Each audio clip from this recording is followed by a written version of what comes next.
पूर्णमदः पूर्णमिदं पूर्णात् पूर्णमुदच्यते पूर्णस्य पूर्णमादाय पूर्णमेवावशिष्यते। ओम शांति शांति शांति। ओम अथ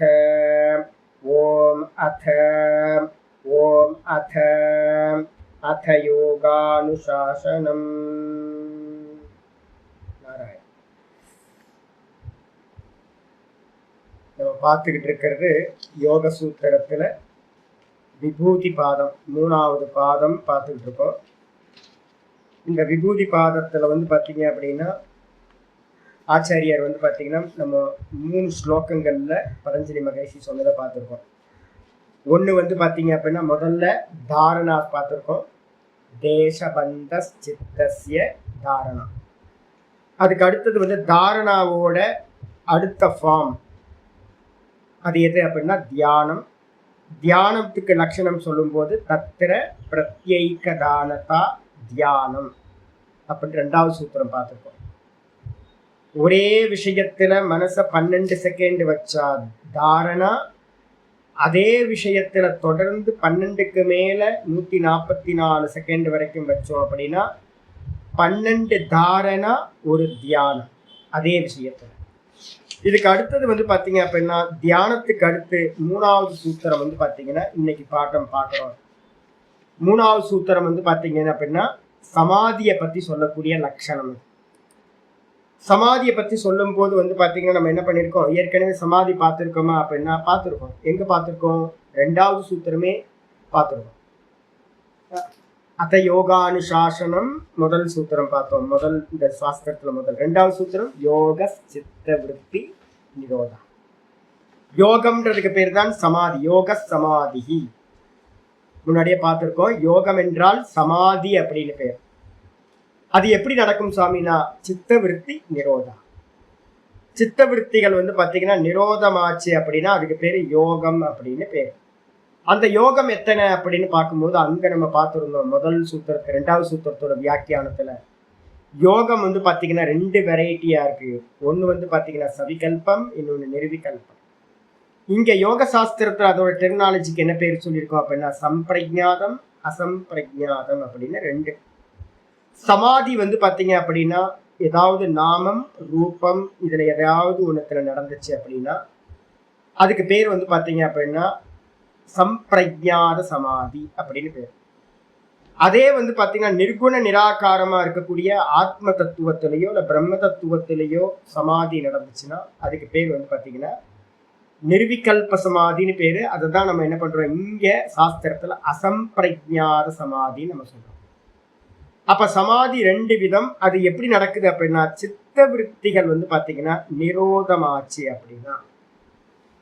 அப்ப நிரோதம் ஆகிறதுல 2 வெரைட்டி என்ன சுவாமி அப்படின்னு கேட்கும் போது அது சமாதிக்கு லட்சணம் பார்த்தீங்கன்னா இங்க இன்னும் கிளாரிட்டி கொடுக்குறது நமக்கு. சூத்திரம் 3வது சூத்திரம் சமாதியை பத்தின லட்சணம். ததேவார்த்தமாத்திர நிர்பாசம் ஸ்வரூபசூன்யமிவ சமாதிஹி ததேவார்த்தமாத்திர நிர்பாசம் ஸ்வரூபசூன்யமிவ சமாதிஹி. அற்புதமான சூத்திரம். ததியேவ அர்த்த மாத்திர. ததியேவன அர்த்தம் நம்ம எந்த விஷயத்துல தாரணை பண்ணணுமோ அதே தான் பார்த்தீங்கன்னா அடுத்த சப்தம் வரும்போது போன சூத்திரத்துல என்ன பார்த்துருக்கோம், தத்திரன்னு பார்த்தோம்.